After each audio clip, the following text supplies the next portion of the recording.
जय श्री माता जी मेरे सभी सहजी भाई बहनों। आज मैं आपको कुछ ऐसी चीज़ें बताऊंगी जो ज़्यादातर नए सहयोगियों को करने में असमर्थता होती है, क्योंकि जब मैं एक नई सहयोगी थी तो मुझे भी कुछ दिक्कतों का सामना करना पड़ा। लेकिन ये एक अच्छी बात है, क्योंकि हमारी सीखने की प्रक्रिया बिल्कुल शून्य से शुरू हो जाती है जब भी हम सहयोग में आते हैं। तो सबसे पहले जब भी हम माता का ध्यान करने यानी कि श्री माता जी की पूजा करने के लिए बैठें तो उस स्थान को बताए गए तरीके से साफ कर तथा शुद्ध मन से बैठें और माता जी के सामने दिया व धूप बत्ती जलाकर श्री माता जी को पुष्प अर्पित करें। माता जी का श्रृंगार बताए गए तरीके से करें। उसके बाद आप कुछ देर शांत मन से, हो सके तो पृथ्वी पर बैठें, नहीं तो आप किसी कुर्सी या स्टूल का भी इस्तेमाल कर सकते हैं। पृथ्वी पर बैठने से आपको पृथ्वी तत्व भी मिलेगा। और कुछ देर जब शांति से बैठेंगे तो माता जी की तरफ अपने दोनों हाथों की हथेलियों को करें और ये ध्यान दें कि आपके हाथों पर क्या हलचल हो रही है। आपको जो भी हलचल हो रही है आपको अनुभव हो जाएगा कि आपको वाइब्रेशंस किस तरह की आ रही हैं, ठंडी या गर्म, कैसी भी वाइब्रेशन हो, यानी आपको श्री माता जी का आशीर्वाद प्राप्त हो रहा है। और यहीं से हमारी पूजा पद्धति स्टार्ट होती है, जो कि कुछ बहुत आसान नियमों के साथ है। और इसको करने का कोई समय नहीं है, जब भी आपको समय मिले तब करें। हाँ, एक समय ज़रूर निश्चित है, वो है सुबह का मेडिटेशन, मॉर्निंग मेडिटेशन। वो आप 4 से 6 के बीच में ज़रूर किसी भी टाइम कभी ना कभी ज़रूर करें। और जब आप पूजा पद्धति स्टार्ट करेंगे, सबसे पहले आप अपने मन को शुद्ध करते हुए श्री माता जी से प्रार्थना करेंगे, हे माँ, कृपया करके हमारे मन को गणेश जितना अबोधित बना दीजिए। आप हमारे मन में, आप हमारे हृदय में अपने श्री चरण कमल समेत विराजमान हो जाइए। श्री माता जी, श्री माता जी को प्रणाम करते हुए पूजा पद्धति की आज्ञा लेंगे और ये कहेंगे, श्री माता जी कृपया करके हमें अपनी पूजा करने की, अपने ध्यान करने की अनुमति प्रदान करें श्री माता जी। और ये कहते हुए आप श्री माता जी की ओर अपने दोनों हाथ करेंगे और माता जी को प्रणाम करके इसके बाद आप कुंडलिनी शक्ति चढ़ाकर बंधन लेंगे। उसके बाद 3 महामंत्र कहेंगे। वो 3 महामंत्र ये हैं, ओम त्वमेव साक्षात् श्री महालक्ष्मी महासरस्वती महाकाली त्रिगुणात्मिका कुंडलिनी साक्षात् श्री आदिशक्ति माता जी श्री निर्मला देव्यै नमो नमः। दूसरा महामंत्र, ओम त्वमेव साक्षात् श्री कल्की साक्षात् श्री आदिशक्ति माता जी श्री निर्मला देव्यै नमो नमः।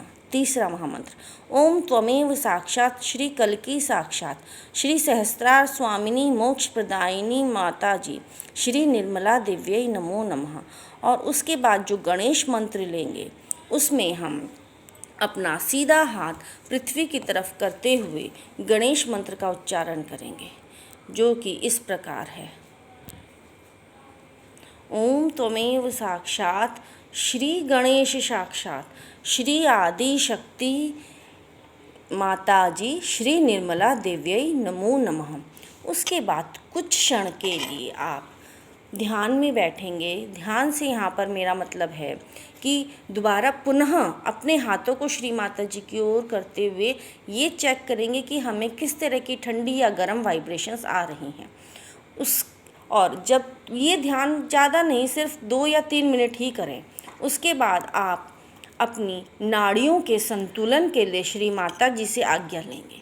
श्री माता जी से बोलेंगे, हे श्री माता जी, मुझे नाड़ियों के संतुलन की आज्ञा दें। श्री माता जी, मेरी ईड़ा नाड़ी को संतुलित करने के लिए मुझे आज्ञा प्रदान करें।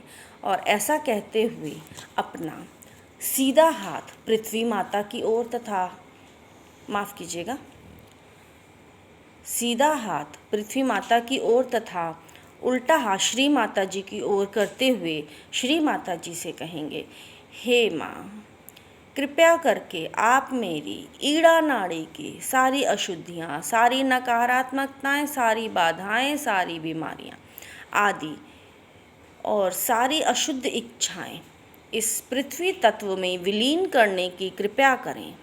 और ऐसा कहते हुए अपने हाथों पर हो रही हलचल को चेक करेंगे। आपको ऐसा महसूस होगा कि उल्टे हाथ से वाइब्रेशंस आ रही हैं और सीधा हाथ जो कि आपने धरती माता के ऊपर रखा हुआ है वहाँ से कुछ निकल रहा है। यही वो प्रक्रिया है जब हमारी ईड़ा नाड़ी का शुद्धिकरण शुरू हो जाएगा। इस चीज़ को अपने चित्त में रखते हुए कम से कम 2 या 3 मिनट इसी स्थिति में रहेंगे। उसके बाद पुनः माता जी के आगे शीश झुकाकर अपनी पिंगला नाड़ी के लिए श्री माता जी से प्रार्थना करेंगे, हे माँ। और माफ़ कीजिए, इसके बाद आप जब पिंगला नाड़ी के लिए प्रार्थना करेंगे तो श्री माता जी से की तरफ आप अपना सीधा हाथ रखेंगे तथा उल्टा हाथ आकाश तत्व की ओर रखते हुए श्री माता जी से प्रार्थना करेंगे, हे माता जी, कृपया करके आप मेरे पिंगला नाड़ी की सारी अशुद्धियाँ, नकारात्मकताएं, बाधाएं व बीमारियाँ इस आकाश तत्व में विलीन करने की कृपया करें। और जब आप ऐसा करेंगे तो आप देखेंगे, आप खुद ही महसूस करेंगे कि आपके सीधे हाथ से वाइब्रेशंस आ रही हैं और उल्टे हाथ से वाइब्रेशंस जा रही हैं, कुछ निकल रहा है। तो यही वो प्रक्रिया है जब हमारी पिंगला नाड़ी की शुद्धि हो रही होगी। उसके बाद कुछ देर अपनी आंखें बंद करके अपने हाथों पर हो रही हलचल पर अपना ध्यान केंद्रित करेंगे और ऐसा सिर्फ 2 और 3 मिनट करेंगे। उसके बाद आप पुनः आँख खोलकर श्री माता जी को शीश नवाएंगे और श्री माता जी से अपने लिए संतुलन मांगेंगे। और जब संतुलन मांगते हैं तो हम अपने दोनों हाथ हृदय स्तर पर लाकर श्री माता जी की ओर करते हुए प्रार्थना करेंगे, हे माँ, कृपया करके आप हमें संतुलित कर दीजिए श्री माता जी। हमें भूत और भविष्य दोनों से निकालकर हमें वर्तमान में स्थापित कर दीजिए श्री माता जी। और जब आप ऐसा करेंगे, ऐसा कहते कहते धीरे धीरे अपनी आंखें बंद करेंगे तथा हाथों की स्थिति वही रखेंगे और श्री माता जी को ध्यान में रखते हुए अपनी कुंडलिनी शक्ति से, यानी कि अपने मूलाधार से अपने सारे चक्रों को धीरे धीरे ऊपर लाते हुए अपना ध्यान धीरे धीरे ऊपर लाते हुए अपने सहस्त्रार तक लाएंगे। और आप इस दौरान ये महसूस करेंगे कि आपके मध्य में, आपकी मध्य नाड़ी यानी सुषुम्ना नाड़ी में जो भी गतिविधि हो रही है वो आपको पूर्ण रूप से महसूस होगी तथा आपके सहस्त्रार पर आपको लप लप कुछ हिलता हुआ महसूस होगा या फिर खिंचाव। जो मेरा अनुभव तो यही है कि मेरे को नाक से खिंचाव होता है, नाक तक पे खिंचाव पड़ता है, जैसे मेरे सहस्त्रार से कुछ चीज़ खींच रही है मेरी नाक को भी अंदरूनी तौर पर। तो ये तो बेसिक चीज़ें हो गई। इसके बाद आप इसी स्थिति को बनाते हुए कुछ देर बैठेंगे। उसके बाद दोबारा माता जी को नमन करते हुए आप माता जी का भजन गा सकते हैं। पहले श्री गणेश जी का भजन, फिर माता जी का भजन। अगर आप ऐसा नहीं भी करते हैं कोई बात नहीं, क्योंकि हम ये सोचते हैं कि अर्ली मॉर्निंग में सिर्फ हम मेडिटेशन कर लें छोटा सा, तो उसके बाद हम अगर भजन नहीं कर पाते तो आप इतना ज़रूर करें, कोई छोटा सा लेक्चर ज़रूर सुनें। उसके बाद आप लेक्चर सुनने के थोड़ी सी देर बाद आप थोड़ी देर श्री माता जी की बिंदी को देखते हुए ध्यान में जाएं। लेकिन इस ध्यान में जाने की प्रक्रिया से पहले श्री माता जी से आपको आज्ञा ज़रूर लेनी है। श्री माता जी से कहना है, हे परम पूज्य परमेश्वरी, कृपया करके मुझे आप निर्विचारिता प्रदान करें। आप कहने मात्र से ही आपके, सिर्फ आपने कहा है माता जी से, आपके कहने मात्र से ही श्री माता जी आपको निर्विचार होने में सहायता प्रदान करेंगी और आप धीरे धीरे निर्विचार समाधि में पहुंच जाएंगे। और जब भी आप, जैसे भी आप निर्विचार समाधि में पहुंचेंगे, आप अपने आप को स्फूर्तिदायक, बहुत ज़्यादा संतुष्ट पाएंगे। आपको बहुत अच्छा लगेगा सब कुछ। जो पहले नकारात्मक था, आपको कोई भी चीज़ नकारात्मक दिखेगी ही नहीं। यहाँ तक कि आपको आपके शरीर की बीमारियों का भी अनुभव नहीं होगा। ये मात्र सहजयोग में आने से ही आप इतने सहज हो जाते हैं कि आपका शरीर इतना सहज हो जाता है, श्री माता जी ये कहती हैं कि आप बीमार भी नहीं होते। सारी बीमारियों का इलाज, हर मानसिक, शारीरिक, आदि व्याधि, हर चीज़ का इलाज श्री माता जी सहजयोग को बताती हैं।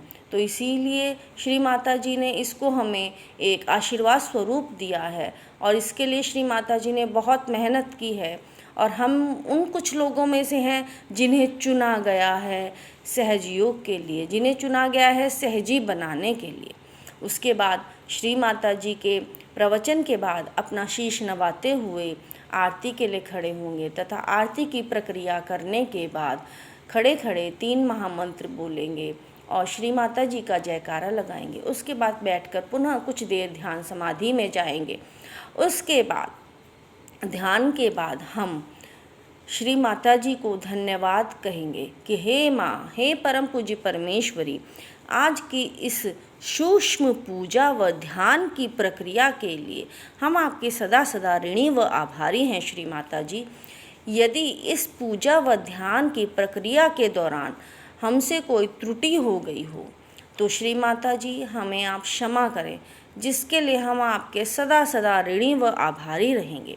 ऐसा कहते हुए श्री माता जी का आभार व्यक्त करते हुए शीश नवाएंगे और 3 महामंत्र लेते हुए, माफ़ कीजिएगा, कुंडलिनी शक्ति चढ़ाकर अपना कवच बनाते हुए श्री माता जी को प्रणाम करके पूजा स्थल छोड़ देंगे और उसके बाद आप अपना अनुभव खुद ही जान पाएंगे। दोस्तों और मेरे सहजी भाइयों, आज के लिए इतना ही। जय श्री माता जी।